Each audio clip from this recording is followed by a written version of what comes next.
ఓం శ్రీ గురుభ్యో నమః. శ్రీ శ్రీ శ్రీ యోగి రామానంద గురుపాదుగా పూజయామి. కార్తీక పురాణం నిత్యపారాయణం 17వ అధ్యాయం. ఈ అధ్యాయంలో తత్వోపదేశం గురించి తెలుసుకుందాం. అంటే మనము ముందు అధ్యాయంలో ఒక విషయం తెలుసుకున్నాం. ఏంటది? దీపస్తంభం గురించి. ముందు అధ్యాయంలో ఆలయం ముందున్న చెట్టుతో చేయబడిన దీపస్తంభం నుండి ఒక మానవాకృతి బయటకు వచ్చింది. అతని పేరు ధనలోభుడు అని చెప్పుకున్నాం కదా. ఆ ధనలోభునికి ఆ విధంగా ఎందుకు జరిగింది? చెట్టుగా ఎలా జన్మించాడు? ఎందుకు జన్మించాడు? ఏ కర్మల వల్ల ఆ విధమైన జన్మలు కలుగుతాయి? ఈ శరీరాన్ని మనము ఒక ఉపాధిగా చేసుకున్నప్పుడు ఈ మానవ శరీరంతో ఉండి మనము ఎటువంటి జ్ఞానం కలిగి కర్మలు చేస్తే మోక్షం కలుగుతుంది అనేది ఇప్పుడు ఈ అధ్యాయంలో, ఈ తత్వోపదేశం అనే అధ్యాయంలో కొంచెంగా తెలుసుకుందాం. ఒక మునీశ్వరుడు ఆ ధనలోభికి చెప్తున్నాడు. ఏమని? ఓయి ధనలోభి, నీ ఆశ్చర్యం నాకు అవగతమైంది. కర్మ ప్రమేయం కానీ కార్యాచరణ కానీ లేని నీకు విముక్తి ఎలా కలిగిందన్నదే నీ సంశయంలోని ఆంతర్యం. జన్మ కర్మ ఫలము, కర్మలు కారణంగా ఆత్మకు దేహం కలుగుతున్నది. ఆత్మ ధరించిన దేహం వల్ల కర్మ జరుగుతున్నది. కనుక శరీరమే కర్మకు కారణమగుచున్నది. కానీ అహంకారంతో ఆత్మ ఈ శరీరమే అని వ్యవహరిస్తున్నది. ఓయి పునీత పుణ్యపురుష, నేను, నాది అనుబంధం జీవాత్మయే అహంకారం. ఈ అహంకారంతోనే సర్వస్వం అన్న భావనను కలుగజేస్తున్నది. ఆత్మ పరమాత్మ స్వరూపం. జనన మరణ క్షీణాభివృద్ధులు శరీరానికే గాని ఆత్మకు లేవు. కర్మకారకమగు శరీరము పంచభూతాత్మికము. రంగు, రుచి, వాసనలకు, ఆహార విహారాదులకు, అనుభవములకు, ఆవేదనలకు గురి కాపడుతున్నది. వివేక విజ్ఞాన వ్యామోహముల కారణంగా పాపపుణ్యాలు సంప్రాప్తమవుతున్నవి. వీటి ఫలితాలను జీవుడు అనుభవించవలసిన వాడవుతున్నాడు. కర్మ నిశ్శేషమే ముక్తి. ముక్తికి కారకాలే పుణ్యవ్రతాలు.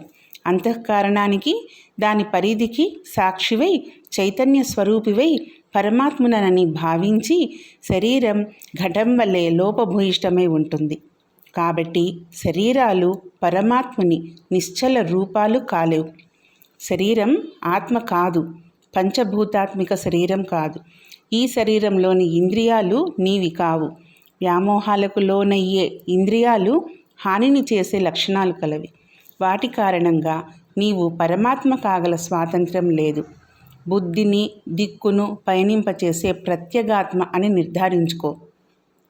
యావత్తు సన్నిధానం కారణంగా దేహేంద్రియాలు జడత్వము, ప్రాణమున్న జననము లేని ఆత్మయని తోస్తుందో ఆ పరమాత్మ నీవని నిశ్చయించుకో. జాగ్రత్త, స్వప్న, సుషుప్త అవస్థలందు పదార్థాలు లయమైనప్పుడు వికారరహితుడై సాక్షిభూతుడై చూచేవాడెవడో వాడే నీవని భావించు. వెలుగువారని దీపం వేరు, వెలుగు వేరని తోచినట్లే దేహం వేరు, దేహంలో ప్రకాశించే ఆత్మ వేరని గ్రహించు. ఆత్మస్వరూపుడై అట్టి పరమాత్మను ధ్యానించు. సత్యాసత్యాలు, ప్రియాప్రియులందు ఇష్టుడైన సర్వసాక్షియే నిత్యమని నిశ్చయించుకో. ఇంద్రియాలు, మనస్సు, ప్రాణం, అహంకారం, దేహం వీటన్నింటికంటే అతీతంగా షడ్భావ వికారాలు లేకుండా ఉండేవాడే పరమాత్మ.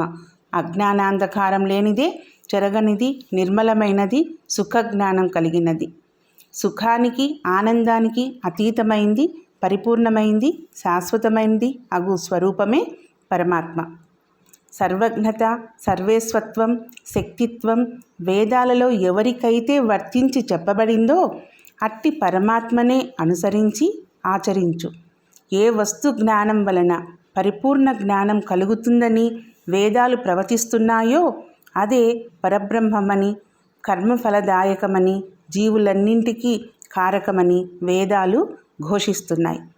పరమాత్మని కూల్చిన వాక్యార్థాలు అర్థమయ్యే వరకు శమదమాది గుణాలతో వినడం, అర్థం చేసుకోవడం ప్రయత్నించు. ఆత్మజ్ఞానం కొరకు మంచి కర్మలు చేయాలి. పొందిన ఉపదేశాలకు తగ్గట్లుగా యథావిధిగా కర్మలను ఆచరించిన కర్మల వల్ల జన్మ తరిస్తుంది. స్వయం సిద్ధాలైన అప్రయత్నాలైన నీ కర్మ ఫలాలు బంధాల వలన తొలి మోక్ష సిద్ధి కలుగుతుంది.